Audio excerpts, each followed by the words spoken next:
Hello again, Reverend here, and I'm going to be talking about loading, saving, recalling, editing, and creating strums with ample sound acoustic guitars. And the first thing I suggest you do is watch the tutorial called Instant Strumming, which can be found on the amplesound.net website under the Manual tab. Having done that, we need to be in Strummer, the Strummer display. We need to have the Strummer toggle on. We need to have the strum samples loaded, and we're going to be in select mode. Now, before we start with editing and creating strums, let's just have a few words about the controls. The stroke volume controls the volume of the pick hitting the strings, and you'll probably find that values above the default don't leave you any headroom for accents. It'll just be flat out all the way. And values down here at 0, I'm going to play you this pattern. Right, there's no sound of the of impact of the pick hitting the strings, and fully round the other way, it's almost too much. So I suggest leaving it around the default at 0.9. This quantized control could just as easily have been called speed, because if you resolve to a different value, I'm going to go to 1/32. Right, it's double. That's what I'm calling normal. And at 1/8, it's about half. So it is exactly half, actually. The swing control introduces random fluctuations to the timing grid, which you could think of as roughly represented by this grid here. So these lines might be moved slightly left or right of the actual 16th increment, and thereby introduce some more realistic humanization. Over here, the strum time, this controls the speed the pick crosses the strings. So what you can do with this is, as the song comes to an end, you can slow this down until you get an arpeggio instead of a chord strike. And that's kind of a cool way to work with an ending. Now, that control can also be used with a key switch, C#5, and the higher the velocity of C#5, the shorter the strum time. So the faster the pick will cross the strings.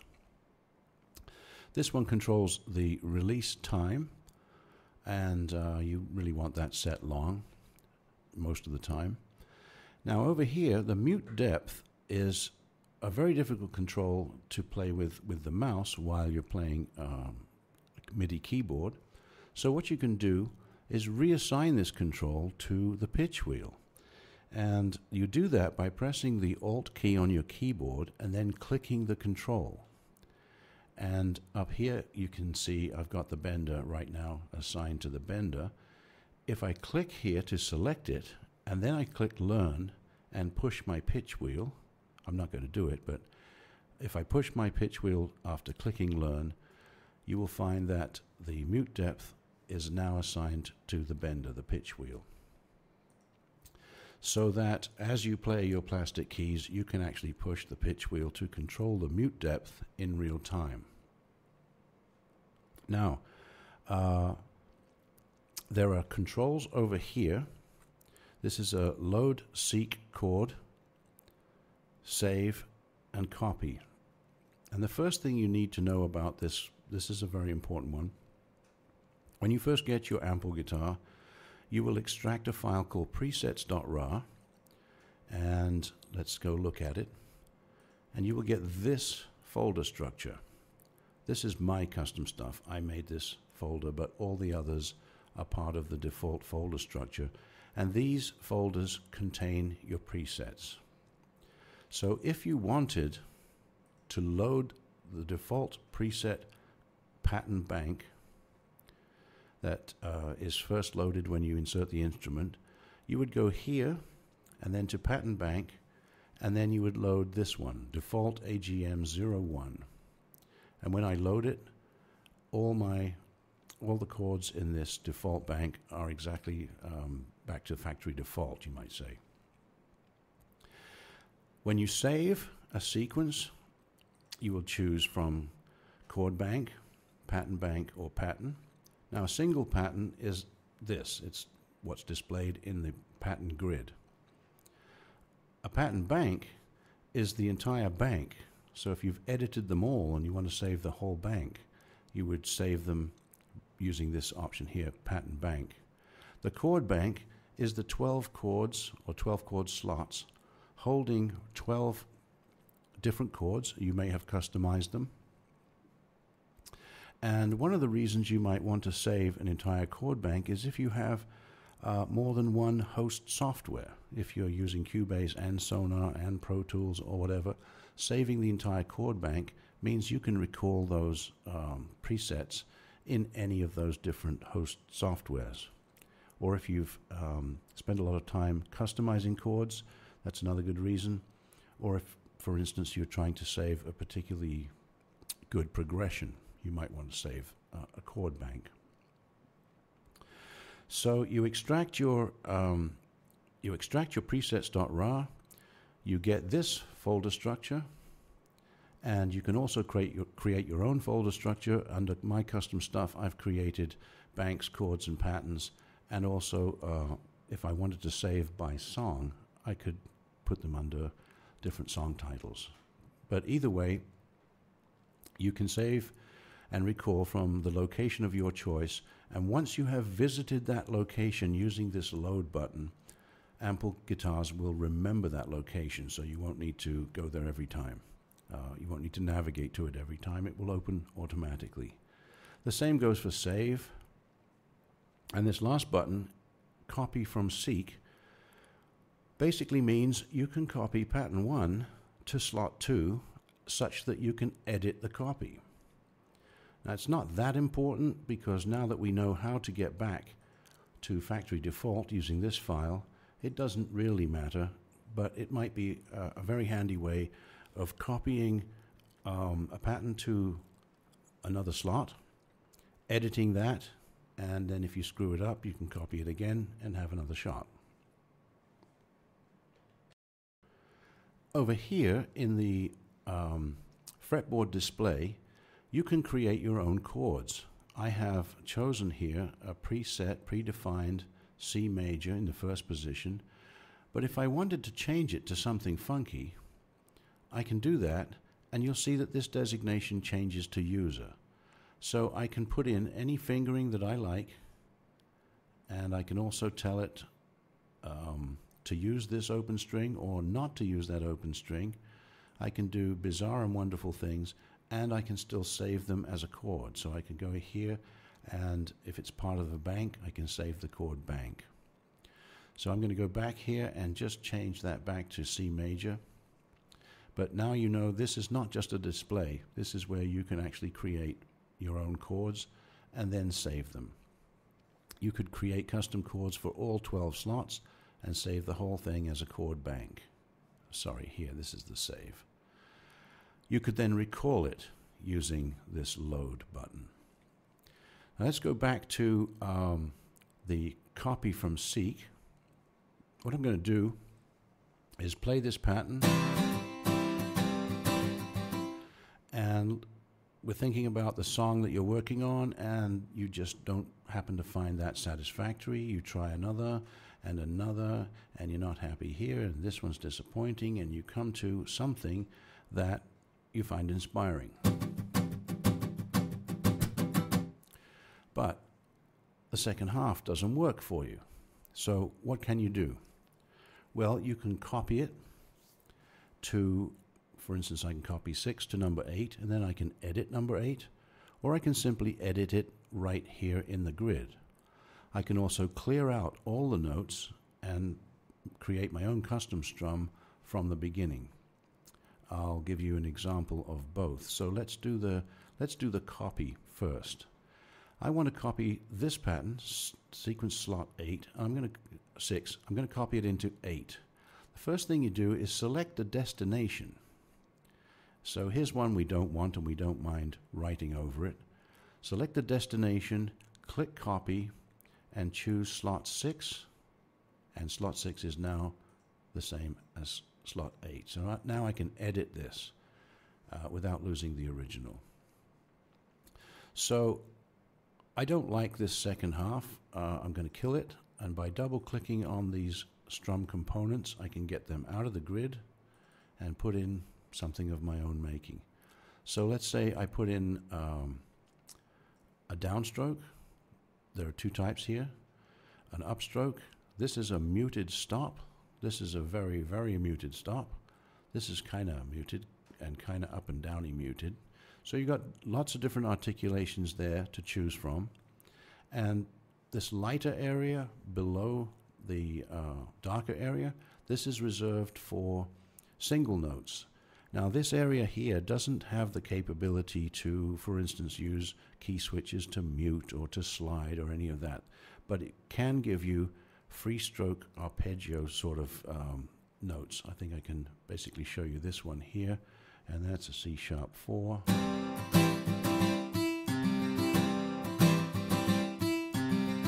Right, so you can do this sort of arpeggio single note stuff below the dark area, in the light area.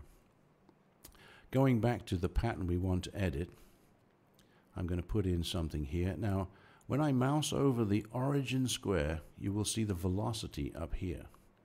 And as I drag upwards, the velocity will change. And so I can put in an accent, and then perhaps I can drag it back.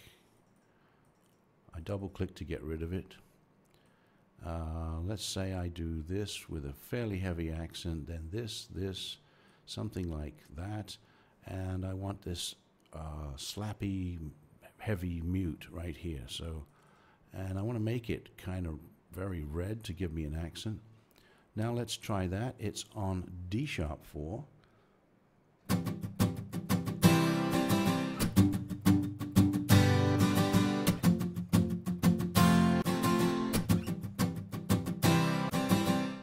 Right, and I just changed my C, F, and G using these keys here. As we saw in instant strumming, I just used 1, 2, and 3 to change my 1, 2, and 3 slots to C, F, and G.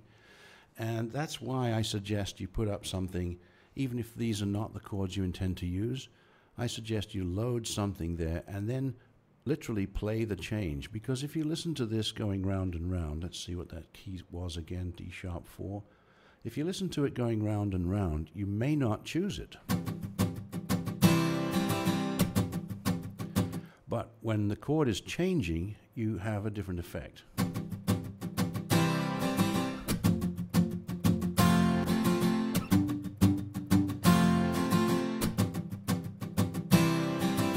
Right, so in that way you can create strums right here in the grid. You can also clear the grid completely with this Clear All Notes button. Now you're ready to rock in your own way from beginning to end. You can do whatever you like. I'm going to choose, I like to terminate with a kind of a funky slap thing there, and then repeat it for the second half, maybe, we don't know yet. That's on D#4 now.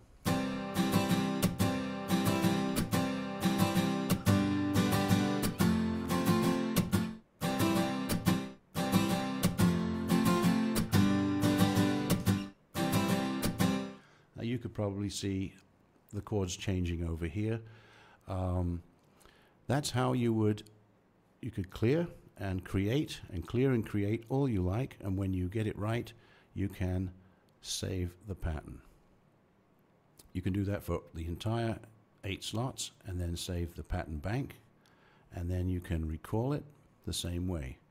And that's the gist of creating your own strums. Some of this depends on how you think.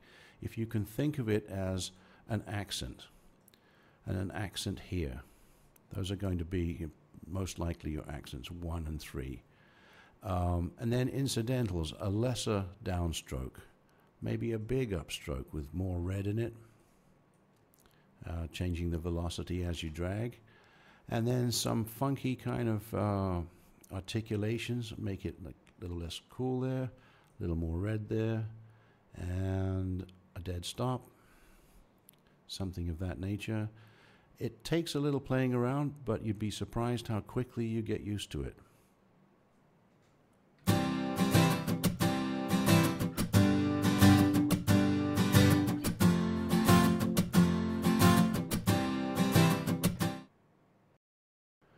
Okay, let's talk about you like the beginning of this one, but you don't like the ending. You like the ending on number 2.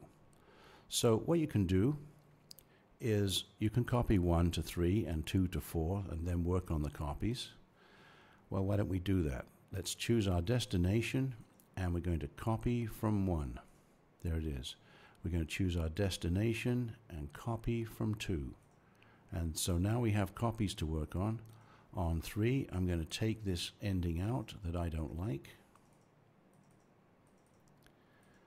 And on 4, I love this ending, but it's in the wrong place, so I'm going to get rid of this.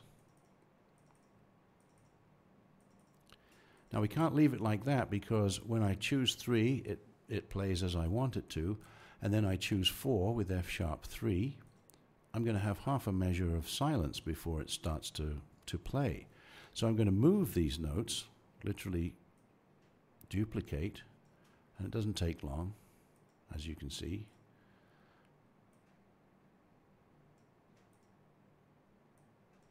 And then get rid of the ending.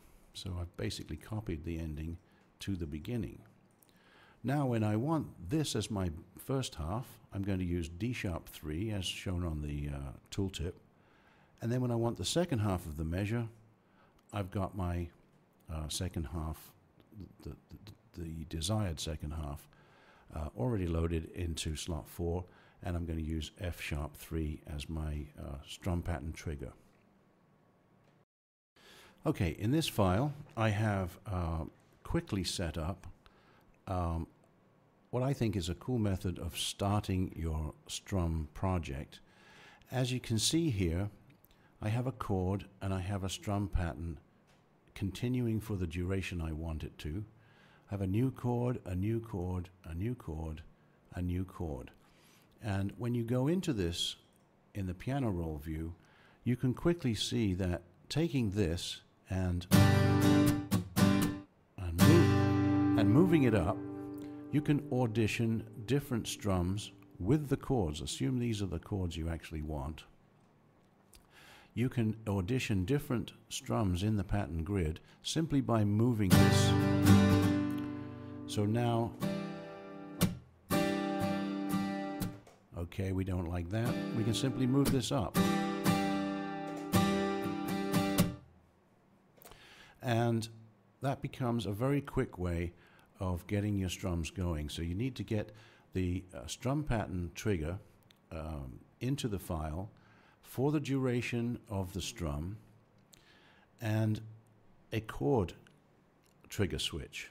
So going back to this, so you need to put the chords into your chord bank, and then you're going to use these keys to trigger it. So there they are, these keys. I'm triggering a different chord here that I've stored in my chord bank.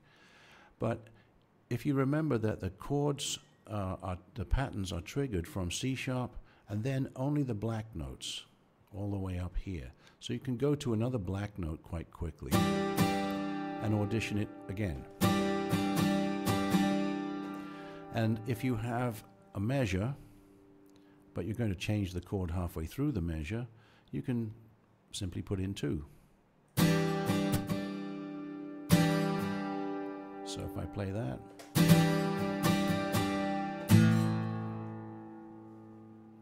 and so on. Basically, there are 4 measures here. So you have full measure of one chord, and then a full measure with 2 different strum patterns possibly, and 2 different chords. And this is very quick and easy to copy and to move so that you can audition the strum patterns with the chords already set in there that you plan to use. Now, this is a file here I'm switching to slightly off topic but on topic. What I've done here is I've put a track up for single notes only and another track for strums, and I've got one instance of an ample guitar. In this case it's the AGM, the Martin, and this guitar is in the single note mode only. It's in the main mode. The strum guitar, the second instance, is set to strum, and now I don't need to put key switches here to get out of single notes and go into strummer mode. And then at the end of strumming I'd need to put a key switch in to go back out here, because I've got these two instances set separately. Let me play you this.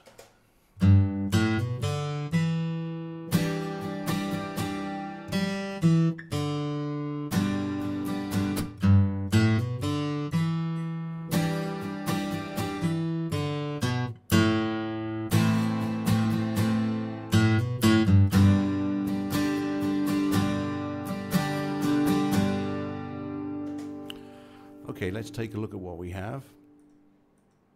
In this file, I have only single notes and only two key switches, one here, which is an F0, and it's going to give me the hammer on from this note to that note, because as long as this note overlaps this note and F0 is present, then I'll get a hammer on. So just listen to that. Right. And it looks like this. There's our key switch F0. That's going to give us a hammer on. Then single notes with no other instruction at all, and that's the advantage of doing it this way, if you can do it this way. Your staff and your piano roll view are uncluttered with key switches. There's almost nothing here to manage, which makes it very easy to work with. Over here, one more F0, going to give us a hammer on right there. Okay. In the other track, in the strum track, I have down here I have a C2, which is going to choose the chord from my chord bank, and I have a pattern.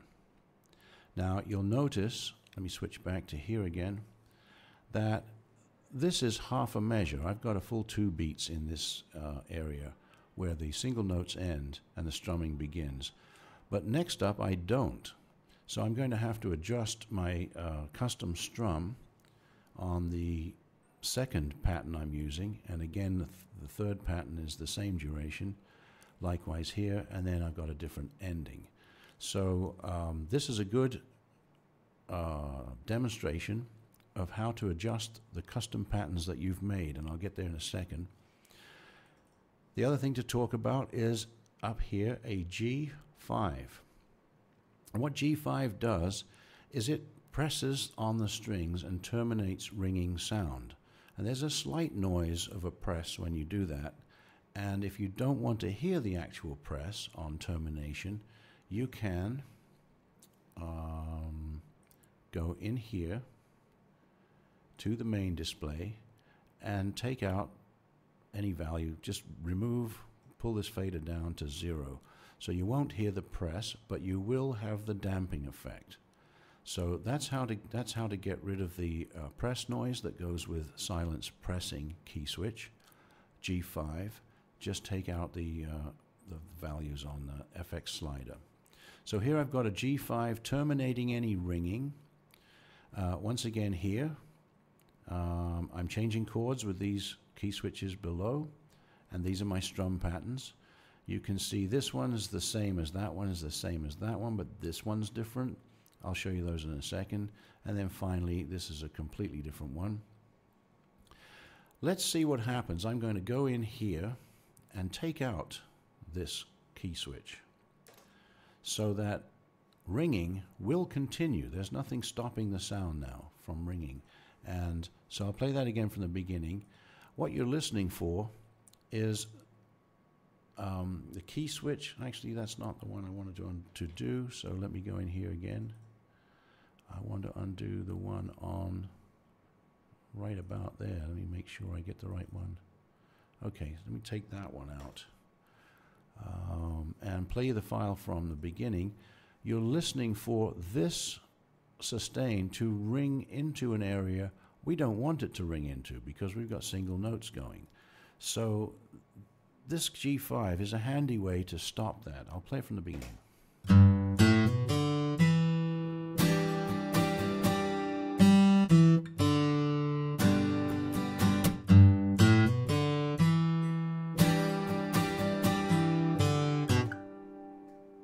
There, you can even still hear it ringing now. So I'm going to undo that just so that we have a kind of a silence pressing key switch, G5, to terminate that. And then we're going to look at the patterns themselves in the strummer. Now what you'll see is I've got a partial. It's a custom pattern. You might see this change when the first key switches are encountered, because this will retain the picture of the last one played. So let's go from the beginning, see what happens.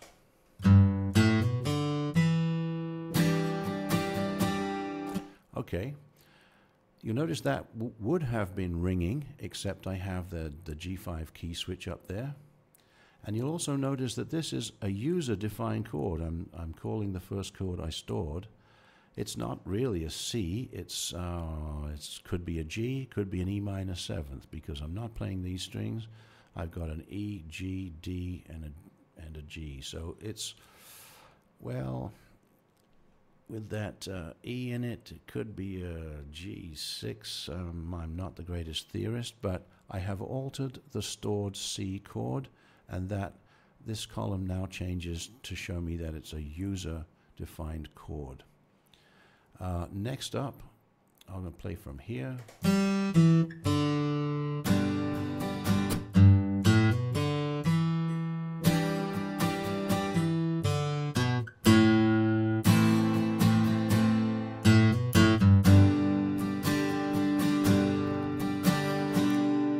So going back to the second pattern, let's just make it come up on the pattern display.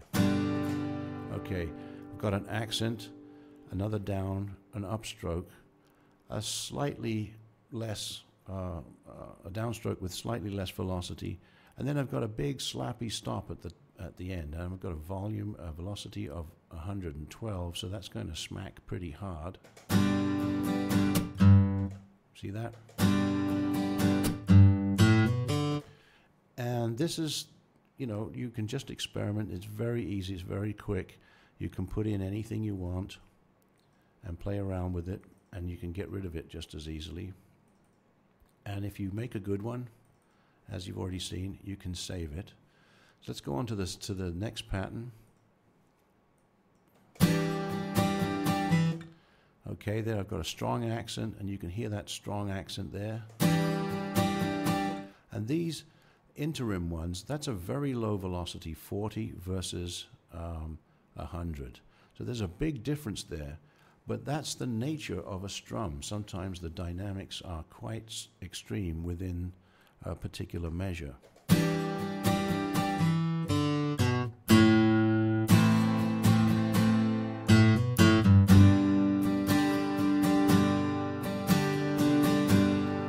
And let's take a look at that last one.